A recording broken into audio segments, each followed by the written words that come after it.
This is Revolution at Sea with John Curtis Perry. Episode 13, England Triumphs at Sea. During the 1600s, England was still relatively weak, disunited, unstable, having a relatively small population and modest resources to face its many enemies, the Dutch and the Roman Catholic world.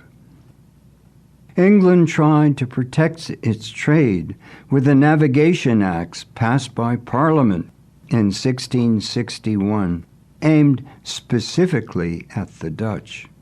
They said no fish could be brought in by foreigners, meaning the Dutch.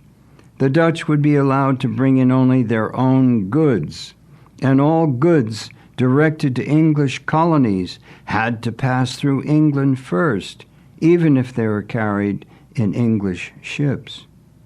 These measures helped make London a great port.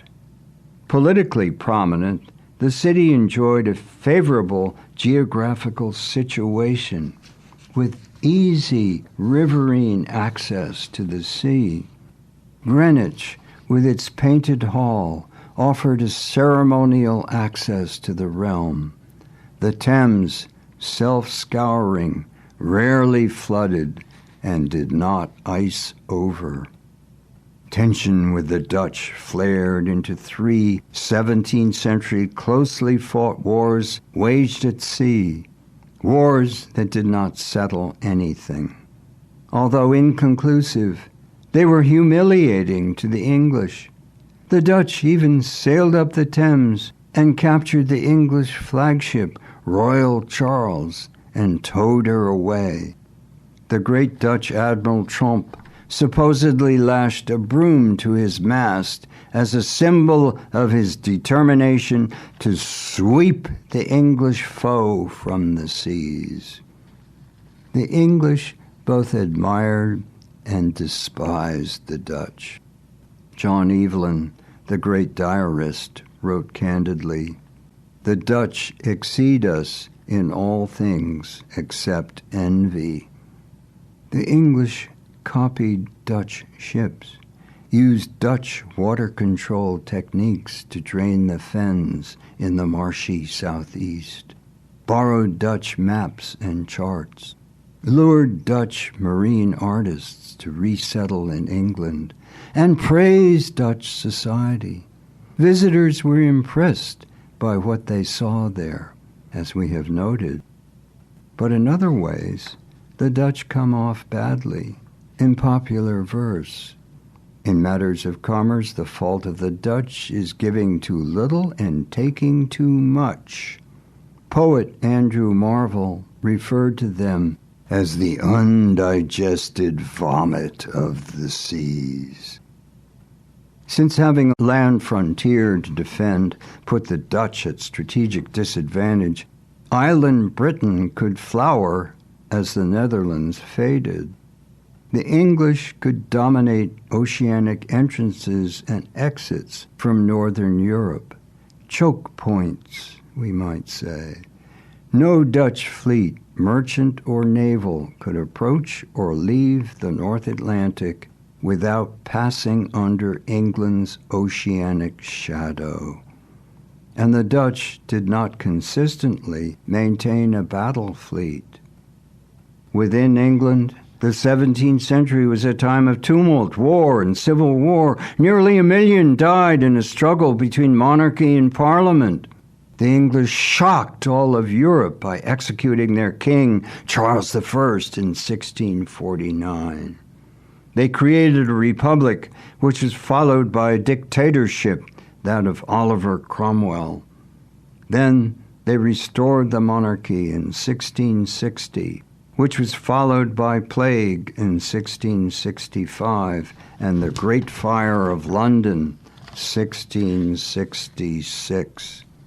Yet, despite all this domestic tumult, with surging overseas trade and merchant fleet, a growing seafaring population, and an extensive oceanic establishment, England, especially the southeast, becomes a major part of the core of an increasing concentration of wealth and power in the North Sea Channel area.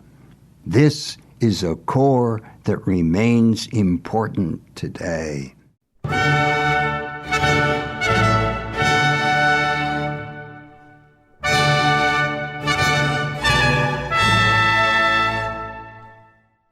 The Navy was strategically of major importance because it was a resource that could not be improvised. This was less true of armies at that time. Thus, all nations that could afford it began to maintain permanent navies. The commitment entailed that world we have already described, but becomes increasingly mechanized. A world of docks and shipyards, smithies and gun foundries, with experienced and able craftsmen at work within it. The English develop a particular style of shipbuilding, ships of high quality with low freeboard, high speed, and maneuverability. The English innovate in casting cannon of cheap iron rather than expensive bronze or brass. Yet, organization is perhaps more important than anything else. The Royal Navy formed a formidable mixture of people, skills, and tools, a truly remarkable achievement. Samuel Pepys, the famous diarist, we know him well from that source. The so-called right hand of the Navy did much to create its structure for success in the mid-1600s. The Royal Navy by then was the nation's biggest industrial enterprise, its biggest employer. Pepys was no paragon. A master of office politics, he was adept at vicious infighting. Impatient with incompetence and always ready to impose his own views upon his superiors, he became possessive of the Navy, identifying himself with it and wanting to exercise control. He studied shipbuilding firsthand and took lessons on how to draw ships. Yet actually, he went to sea only several times. His knowledge was not of tides, currents, or winds, but of contracts, ledgers, and dockyard layouts. A man of ferocious energy, he had a passion for detail, a keen sense of order and tidiness, as well as responsibility and conscientiousness. He had the ability to get the details right without losing a wider vision, and he had an immense capacity for hard work. He spent long hours at his desk, interrupted only by necessary attention to personal chores, of which he gives homely details in his diary.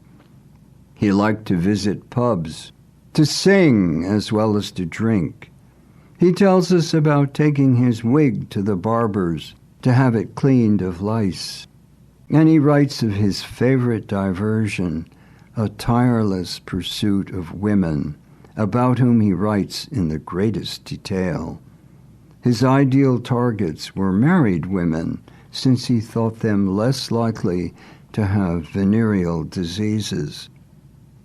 Pepys sought to bring a spirit of professionalism to all aspects of the Navy, reflecting that seamen were drawn from the dregs of society. He wanted to raise standards of recruitment and training, recalling and hoping to change the old proverb, "The sea and the gallows refuse no one." Pepys was mindful of such matters as food, and he paid sedulous attention to his own nourishment. He writes of a meal he enjoyed. half a barrel of oysters, a hash of rabbits, a boiled leg of mutton, 3 carps in a dish, roasted pigeons, a lamprey pie, and 3 fruit tarts, as well as good wine of several sorts. All things mighty noble, and to my great content. His most famous dictum was perhaps, English men, and more especially seamen, love their bellies above everything else. At Pepys Bar on Pepys Street, near the Tower of London, an anonymous quotation on the wall reads, "Fortunate Mr. Pepys, who knows, possesses, and enjoys all that's worth the seeking. Let me live among your inclinations, and I shall be happy."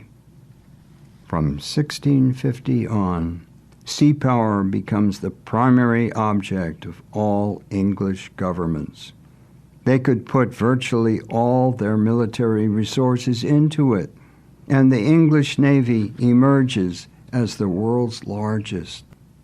English sea power achieves a new maturity.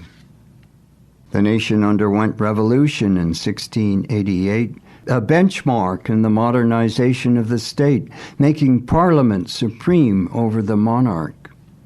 A violent popular uprising erupted against an unpopular Roman Catholic king trying to establish monarchical absolutism. In its place, an Anglo-Dutch military invasion brought in William of Orange, a Dutch Protestant, whose mother and wife were English, to ascend the British throne as King William III with his Stuart wife Mary as co-sovereign. This led to a monarchy with limited powers, a more tolerant Church of England, and a political economy nourishing the maritime, more attuned to commerce and manufacturing than agriculture. At the turn of the century, around 1700, novelist Daniel Defoe would write prophetically of his fellow countrymen. "We are the great wandering, working, colonizing race. The sea, we think, is ours by nature's decree, and on this highway we travel to subdue the earth and to people it." This is prescient, and yet it would not happen until the 19th century and a second phase of oceanic revolution, based upon a new machine technology in which Britain pioneered. England benefited after 1500 by its separation from the mainland and its control over the channel at the Dover Straits, sufficiently narrow to intercept hostile ships. And the English proved increasingly able to forestall any continental hegemon, possessing a new strength founded upon the increasing wealth that seaborne trade generated. This rested upon the emergence of the Royal Navy as a permanent, well-organized force to protect that trade and support England's political interests. The English were thus the ultimate winners in the first episode of oceanic revolution. It had resulted in a triumph for English trade.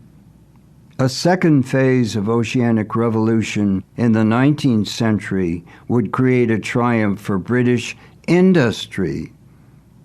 England realized its identity in the Elizabethan age at the turn of the 15th century, and it was closely bound to the sea in all oceanic dimensions.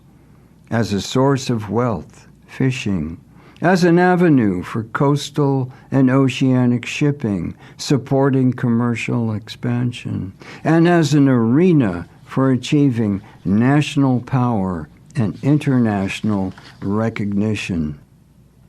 Furthermore, in yet another dimension, the ocean served as wellspring for culture in the most profound sense, recreation through adventure and exploration, stimulating the imagination, inspiring artists of all kinds, and in myth-making, establishing a national identity and a secular nationalism.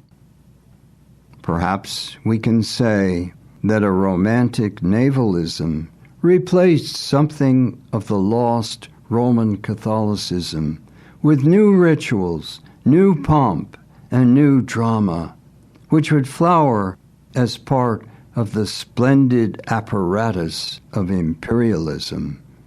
These are rituals that Britons perform superbly and to which they cling stubbornly, even now, when the centuries of power have vanished, forever swept away. Britons also had a competitor in the French, also vying to be a global power. Other Europeans were also engaged. Join us next time for episode 14, Britain versus France, as we take a look at this rivalry among maritime states. Revolution at Sea is written and spoken by John Curtis Perry, with additional voicing by Jamie Rosenberg. Recording by 1623 Studios, Gloucester, Massachusetts. Production and distribution by Albert Bouichadet-Forêt. Goodbye until next time.